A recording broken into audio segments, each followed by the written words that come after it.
All right, folks, in January, more than 4 million women around the world, upwards of 5 million, gathered in solidarity in the face of the Trump administration that shows little compassion for anybody, especially women. It was considered the largest one-day gathering in American history. Women, men, community activists, politicians, and entertainers all united around this effort. Now, tomorrow's International Women's Day, and those same organizers of the Women's March are rallying the troops again. They're calling for a day without a woman, a day of economic solidarity. Joining us to talk about the event and how you can get involved is Janaye Ingram, national organizer for the Women's March, and of course, still with our panel, Avis, Maya, Angela. All right, so explain this. What's this day? What's the deal? Well, it's a day of saying what does it mean to not have women participating in the economy.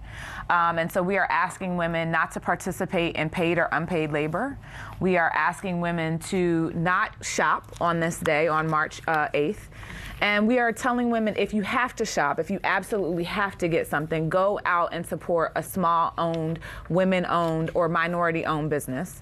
And then the last thing is we do understand that there are women who unfortunately cannot strike. And so we ask women to stand with us by wearing red.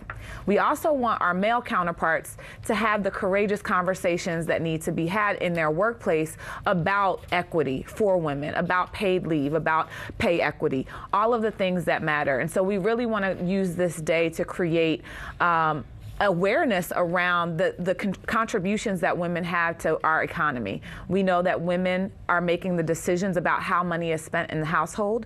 And when we say we are no longer going to participate for even just a day, we want that to be felt. We have schools that have already closed for the day, schools right here in Alexandria and all over the country that are saying we're not going to be open. We have other businesses that are doing it. And it wasn't by choice. Well, it wasn't by choice, right? Absolutely. I mean, and we've seen this also before when immigrants chose not to show up for work as well, and the impact that it had on businesses when a lot of them shut down. Not just businesses, but I think people took for granted, like going to their neighborhood store and having it be closed for the day and not realizing, wow, this place is run and powered by immigrants. We feel the same way about women. Obviously, women are central to our communities. We carry communities on our backs. We make sure the children are fed. We go to work, oftentimes working multiple jobs, especially for Black women. And so we understand that we have a central role in this economy and in this society. Absolutely. And, you know, it's powerful to be able to make that statement as women, to really show, you know, where do our dollars lie? And they lie everywhere. Where does our labor make an impact? And they make an impact everywhere, not only at traditional work, but also at home. I mean, imagine just women just sitting down and say, you make your own meal tonight. That's going to make a big difference so that people can see that everything that women do is powerful and it shouldn't be taken for granted. No, thank goodness. Mom and Daddy taught me how to cook, so I'll be good on that one. Ain't a problem there. Maya, the economic aspect, and I think that's what's important for people to understand when you begin to talk about a day without that matters. Absolutely, and women are taking this seriously across the country. In Baltimore, Baltimore Women United have been organizing. They've been identifying the women-owned businesses that they can patronize tomorrow. But people are taking this seriously, and they will be sitting out. And so it's going to be interesting to see what the local economic impact is, the regional and national economic impact is. We already know that women are taken for granted in this country, and it's just been reinforced by the fact that we have a president who has disregard for women, but also a Republican leadership who have disregard for women and who are actively trying to prevent women from having access to contraception, to having access to abortion and other health rights. And so women are tired. We're taking a stand to say this is not acceptable in the 21st century, and we're going to make you listen to us. I'm trying to think, is DeVos the only female cabinet member? No. Who else? Nikki Haley is. What's Nikki Haley and she's U.S. ambassador. But they made that a cabinet level position just like they did in the Obama administration. Okay, so he has two. When you throw in Nikki Haley, ambassador to the UN, there's it's three. one more. What's The woman over at SBA and Shu. Yeah. The SBA woman, Linda Mahone. The WW. Yeah, but that's not a cabinet. When you say, y'all know when you say, Right. when you say cabinet, it's one of those, that position is one of those.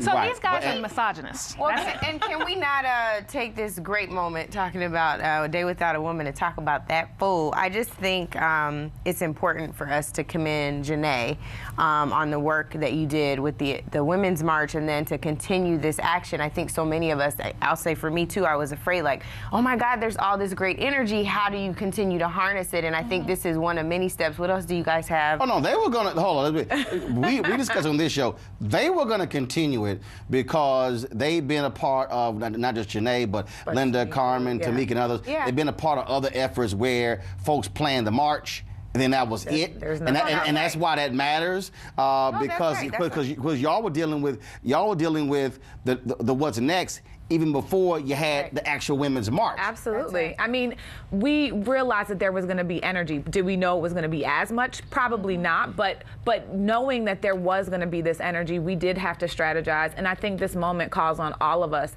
to step up and do things that are sort of outside of the box. We can't do business as usual anymore because we're not in a situation where we're dealing with a situation that is normal. And I think that's a good thing. I think it pushes people outside of their comfort zone. It has created people, new activists, people who have never done this type of thing before. Folks who want to run for office. People who want to run for office, exactly, which to me is one of the most important ways that you can engage. And tomorrow we're holding Baltimore Women United are holding a forum on intersectionality. Yes. Women want to know, especially white women want to know what it means to show up for each other across race, across. Hopefully they do it The shade from 80s, that's good.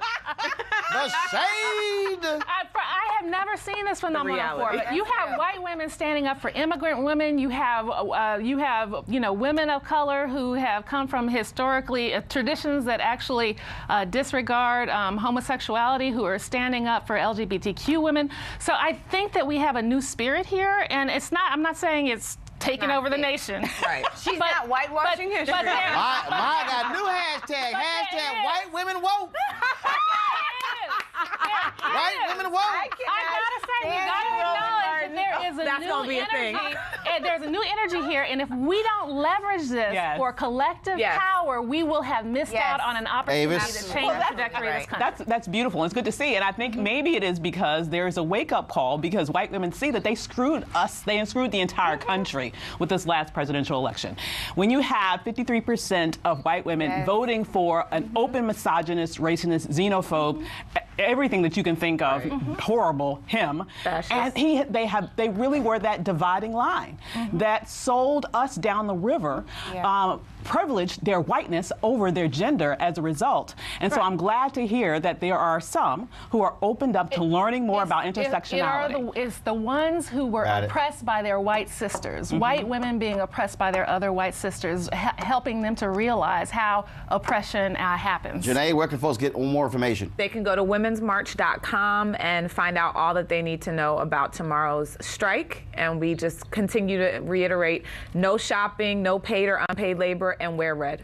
All right, then. We appreciate it. White women, whoa! Janaye, we appreciate it. Thanks a lot. A peaceful protest turned deadly. 37-year-old black man was shot and killed by Baton Rouge police. His hands are in the air, and you still get shot by the cops. Oh my God, please don't tell me he's dead. We're not going to let hate define us. Race is a big part of this. If truly all lives matter, then all lives need to matter equally. What we require is action. What we require is accountability. We understand that black lives do matter, and we will keep focused on this issue. NewsOne Now, every weekday morning at 7 on TV1.